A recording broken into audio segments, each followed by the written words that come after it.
Welcome to Module 1, Lesson number 2, What Causes Imposter Syndrome? By the end of this lesson, you will be able to determine a few of the causes of imposter syndrome. Let's begin. Let's start with a great quote from French philosopher Marcel Proust, who says, "The voyage of discovery is not in seeking new landscapes, but in having new eyes."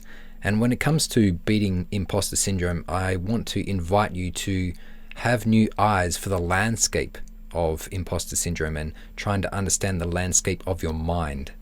Let's look at the causes of imposter syndrome, and I'm going to draw here from an academic paper by Langford and Clance published in 1993. And they say the causes of imposter syndrome are a fear of being exposed as an intellectual fraud or being incompetent at something such as your job, negative thoughts and feelings about your achievements. You might feel that you achieved them in some way that was undeserving or you were lucky.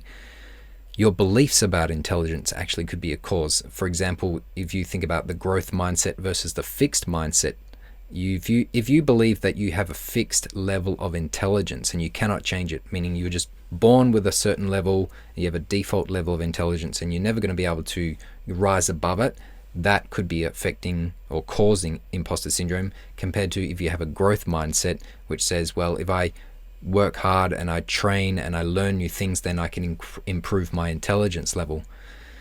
Also, the causes of imposter syndrome come down to the amount of anger, rules, and conflict in your childhood, in your family home, growing up as a child.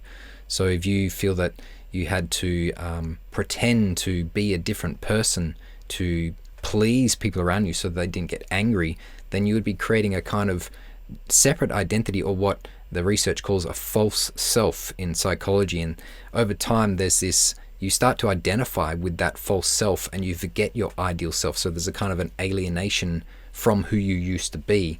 And this can make us feel like we are this imposter person, this alienated self or this false self. They also say that perfectionism can be a big cause of imposter syndrome, like this need to get things right the very first time you try things, or that you won't accept any mistakes. Also, a need to please the family, and self-importance or narcissism can be the cause of imposter syndrome. And I'm going to tell a little story about the Greek mythological character Narcissus in just a moment. But let's look at what doesn't cause imposter syndrome. This is what is said in the research. So in general, imposter syndrome affects nearly 70% of people all across the board. And if you go and look at on Google Scholar, you're going to find different research and their findings. But generally, it doesn't matter what your age is, your sex, your gender, the culture you were brought up in. But I believe that if you are someone from a minority group and you're going into a new culture where there is a majority of a different culture, then you're definitely going to feel a little intimidated. It's not going to be surprising. Perfect case example is, I'm going to talk about this later in the course. This woman is a black woman and she was becoming an academic at university, and she felt like an imposter because academia is filled mostly with white men, has been for a long time. So it's not surprising that she would feel like she was an imposter regarding being a scholar. Now that we've looked at the surface level causes of imposter syndrome, let's just go below that surface and look at the unvoiced and unacknowledged causes of imposter syndrome. And we're going to find that there might be a fear or concern about not being liked or not belonging. And they are two things that I think most people want. They want to be liked, they want to be accepted, and they want to belong to something. They want to belong to a group.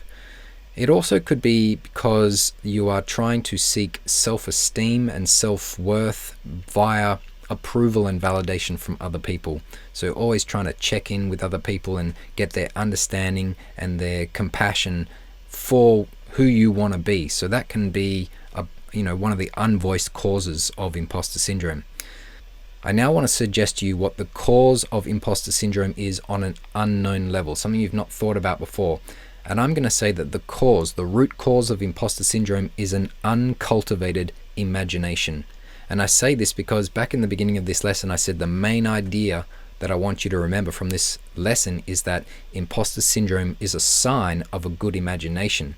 And so the unknown level, or the unknown level of the causes of imposter syndrome, is that you haven't cultivated your imagination. In one regard, your imagination is working extremely well in the sense that you are believing that you are a fake or a phony in regards to your intelligence or your accomplishments or the role you play in life, despite the evidence around you. That says to me that you have a powerful imagination, you're very creative, you have a great sense of self-belief. It's just not cultivated in the right way.